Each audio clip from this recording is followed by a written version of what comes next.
Magandang araw sa inyong lahat at welcome sa aking channel.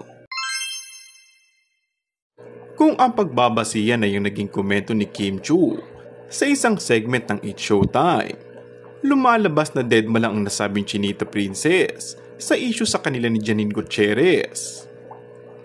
May kinalaman nga ito kay Paolo Avellino.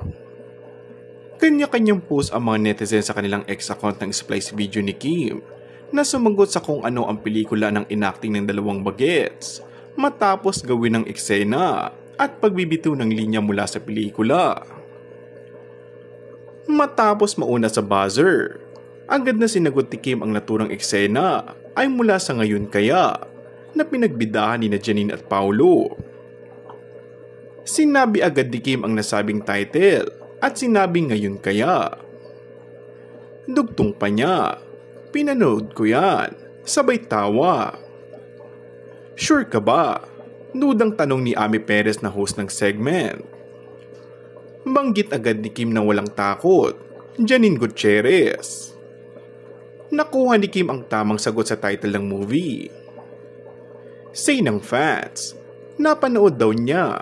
Sa dami mong ginawa ay may time ka pa manood ng movie. Gusto ko yung natatawa lang siya nung binanggit ang name ni girl.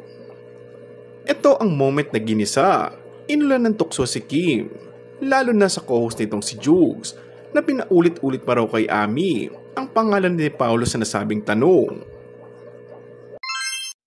Kung bago ka lang sa aking channel ay mag-subscribe at pindutin na rin ang notification bell.